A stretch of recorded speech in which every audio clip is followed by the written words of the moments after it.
Rajasthan university एक बार फिर से चर्चा में है।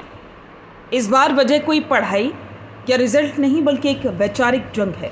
3 अप्रैल को मानविकी पीठ सभागार के बाहर जो मंजर था उसने पुलिस की कार्यशैली और छात्रों के आक्रोश दोनों को कैमरे में कैद किया।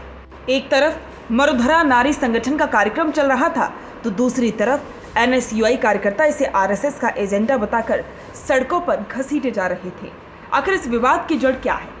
क्या वाकई शिक्षा के मंदिर में किसी खास विचारधारा को जगह दी जा रही है या फिर ये आने वाले छात्र संघ चुनावों का पावर गेम है? राजस्थान यूनिवर्सिटी का मानविकी पीठ सभागार कार्यक्रम का विषय था महिला सशक्तिकरण। सुनने में ये बहुत ही सामान्य लगता है, लेकिन बवाल तब शुरू हुआ जब एनएसयूआई ने इस मरुधरा नारी संगठन की कुंडली निकाली। एनएसयूआई का आरोप है कि यह संगठन सीधे तौर पर राष्ट्रीय स्वयंसेवक संघ से जुड़ा हुआ है। एनएसयूआई नेता अमरदीप परिहार का कहना है कि यूनिवर्सिटी प्रशासन लगातार दक्षिणपंथी संगठनों को बढ़ावा दे रहा है। उन्होंने हाल ही में हुए शस्त्र पूजन का भी हवाला दिया। रुकिए और जरा ध्यान से सुनिए। क्या आप हमारी इन खबरों से अपने व्यापार को भी बढ़ाना चाहते हैं? तो आप भी खबरों के दौरान इस तरह के एलिमेंट्स पर अपना विज्ञापन दे सकते हैं, या फिर ऐसे खबर के 1 मिनट बाद अपना पूरा विज्ञापन डलवाएं, जो कि 8 लाख से ज्यादा सब्सक्राइबर्स और फॉलोअर्स वाले द फैक्ट इंडिया चैनल्स और पेजेस से राजस्थान के कोने कोने में पहुंचेगा और इससे आपका व्यापार, ब्रांड सब कुछ बढ़ेगा। फैक्ट ये है कि एनएसयूआई को कार्यक्रम के विषय में नहीं बल्कि आयोजकों की विचारधारा से आपत्ति थी।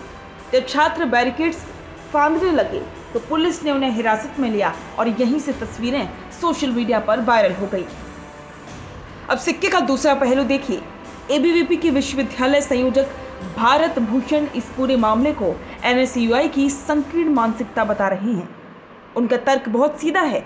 अगर महिला सशक्तिकरण पर चर्चा हो रही है तो इसमें किसी को आपत्ति क्यों होनी चाहिए? एबीवीपी ने आरोप लगाया है कि जब कैंपस में वामपंथी विचारधारा या अन्य राजनीतिक विचारधाराओं के कार्यक्रम होती हैं तब एनएसयूआई को लोकतांत्रिक मूल्य याद आते हैं, लेकिन जैसे ही राष्ट्रीय विचार की बात आती है उन्हें ये प्रयोगशाला लगने लगती है।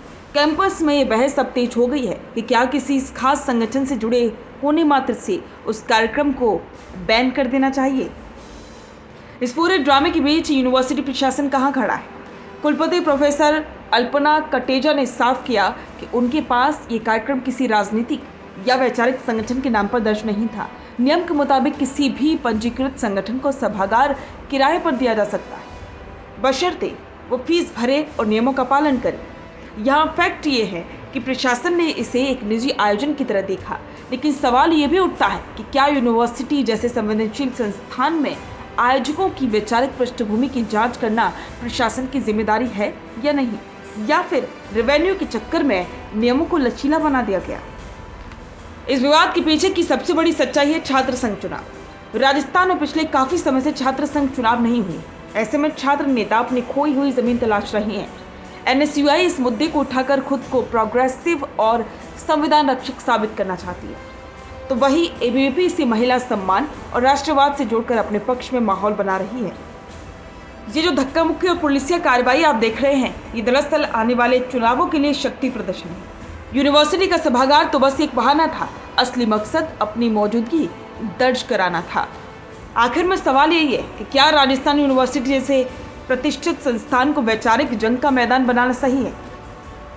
महिला सशक्तिकरण जैसे गंभीर विषय पर राजनीति होनी चाहिए या स्वस्थ बहस? एनएसयूआई का विरोध और एबीवीपी का समर्थन दोनों ने ही कैंपस के माहौल को गर्मा दिया है, लेकिन इन सब के बीच आम छात्र पिस रहा है, जिसकी पढ़ाई इन हंगामों की भीड़ चढ़ जाती है। इस पर आपकी राय क्या है? कमेंट में जरूर बताएं और बने रहें द फैक्ट इंडिया के साथ। बिजनेस अच्छा हो सकता है, लेकिन अगर नाम नहीं दिखा तो पहचान कैसे बनेगी? अब टेंशन छोड़िए, द फैक्ट इंडिया आपके बिजनेस को देगा वो पहचान जो पूरे राजस्थान में हर किसी तक पहुंचे। न्यूज चैनल पर विज्ञापन, पॉडकास्ट और प्रमोशन के जरिए आप सीधे 5 लाख सब्सक्राइबर और 10 करोड़ से ज्यादा व्यूज तक अपनी पहुंच बना सकते हैं। तो देर किस बात की, आज ही द फैक्ट इंडिया से जुड़िए और अपने बिजनेस को बनाइए हर घर का नाम।